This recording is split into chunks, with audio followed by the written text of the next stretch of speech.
Gold குரு சாந்தகுமார், பொதுச் செயலாளர், சென்னை தங்கம் மற்றும் வைர வியாபாரிகள் சங்கம். இப்போ கோல்டு பொறுத்த வரைக்கும் விலை ஒரு அப்ஸ் அண்ட் டவுன்ஸில் இருக்குது. அதுவும் குறிப்பாக ஒரு நேற்று வரைக்கும் பார்த்தோம்னா ஒரு டவுன் ட்ரெண்டில் இருந்துச்சு. அந்த டவுன் ட்ரெண்டு அப்படின்றத பொறுத்த வரைக்கும் என்ன அப்படின்னு சொல்லி பார்த்தோம்னா, வேர்ல்டு லெவலில் பங்குச்சந்தை, அமெரிக்காவின் பங்குச்சந்தை நிபுணர் ஜான் அவர் கொடுத்துருந்தாரு.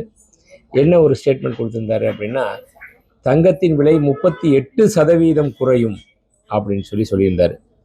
அது என்னன்னா, சதவீதம்ன்றதை விட ரூபாயில் பார்த்தோம்னா 8400 ரூபா இருக்கிற தங்கம் 5000 ரூபாய்க்கு வரும் அப்படின்னு சொல்லியிருந்தாரு. அப்படி சொன்னதுனால தாக்கம் அதனுடைய ஒரு பேனிக் செல்லிங் ஆச்சு. அப்படின்றனால கொஞ்சம் விலை கரெக்ஷன் வந்துச்சு, ஒரு 2 to 3%. அதுக்கப்புறம் பார்த்தோம்னா திடீர்னு திரும்பியும் விலை ஏற ஆரம்பிச்சிருச்சு. 8215 ரூபா, 225 ரூபா வந்த தங்கம் இப்போது 8410 ரூபா பழைய விலைக்கே வந்துருச்சு. அது மட்டும் இல்லாமல் மேல் நோக்கி போய்கிட்டு இருக்கு குறியீடு எல்லாமே. இது எதனால் இந்த அளவுக்கு ரொம்ப ஃபாஸ்ட்டாக இருக்குது அப்படின்னு பார்த்தோம்னா, கடந்த வருடம் முழுதாமே 41% கோல்டில் மட்டுமே ப்ராஃபிட் கிடச்சிருக்கு. சில்வரில் 53% ப்ராஃபிட் கிடச்சிருக்கு.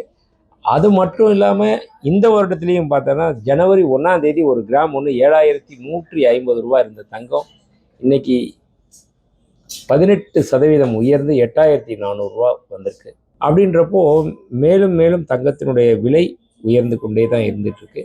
சரி, இது எதனால் உயர்ந்துட்டுருக்கு அப்படின்னு சொன்னோம்னா, இப்போ சர்வதேச அளவில் ஏற்பட்டிருக்கக்கூடிய மாற்றங்கள் என்ன மாதிரி அப்படின்னா, ரியல் எஸ்டேட், பங்குச்சந்தை, ஃபினான்ஸு, இது மட்டும் இல்லாமல் வேலைவாய்ப்பு திண்டாட்டம், இந்த மாதிரி இருக்கப்போ டாலருடைய மதிப்பும் குறைஞ்சிட்ருக்கு. குறிப்பாக அமெரிக்காவுடைய பொருளாதாரம் கீழ் நோக்கி போய்கிட்டு இருக்கு. இந்த மாதிரி நேரத்தில் எல்லாமே இன்வெஸ்டர்ஸ், பிக் இன்வெஸ்டர்ஸ்னு சொல்லுவாங்க, பெரும் முதலீட்டாளர்கள், அவர்களுடைய பார்வை தங்கத்து பக்கம் வந்திருக்கு. தங்கம்ன்றது ஒரு சேஃபஸ்ட் ஹெவன் அப்படின்னு சொல்லுவாங்க.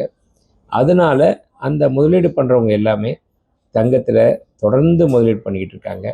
அது மட்டும் இல்லாமல் மக்கள் நகையை ஆபரணமாக வாங்குகிறாங்க, பெரும் முதலீட்டாளர்கள் முதலீடு பண்ணுறாங்க.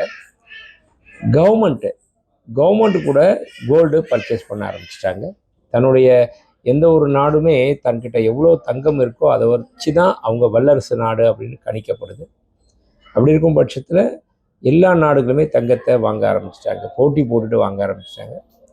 அதுலேயும் குறிப்பாக சைனா, ரஷ்யா போன்ற நாடுகள்லாம் தன்கிட்ட இருக்கிற டாலரை கன்வெர்ட் பண்ணுறதுக்காக, ஏன்னா டாலருடைய மதிப்பு இன்னும் வரும் காலத்தில் எப்படி இருக்குன்னு சொல்ல முடியாது, ஒரு ஸ்திரத்தன்மை இல்லை, அன்சர்டனிட்டி இருக்குது.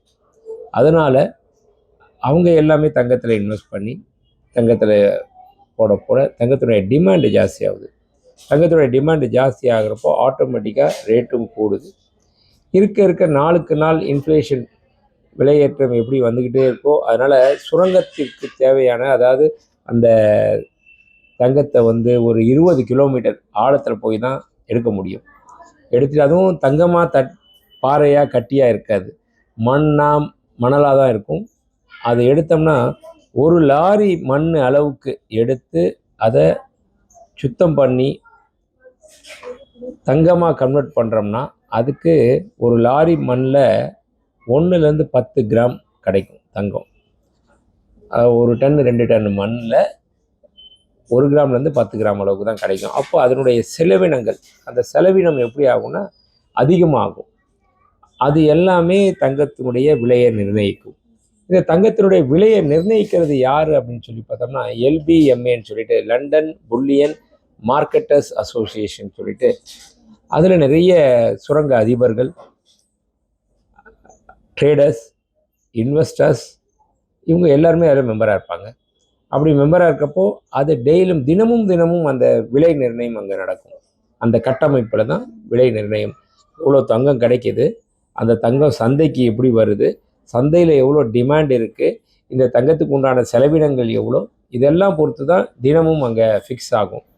அப்படி ஆகிறப்ப தான் அதனுடைய விலை உயர்ந்துகிட்டே இருக்கும். அது இப்போ இருக்கிற காலகட்டத்தில் போர், ஒவ்வொரு நாட்டுக்கும் போர் அபாயம்,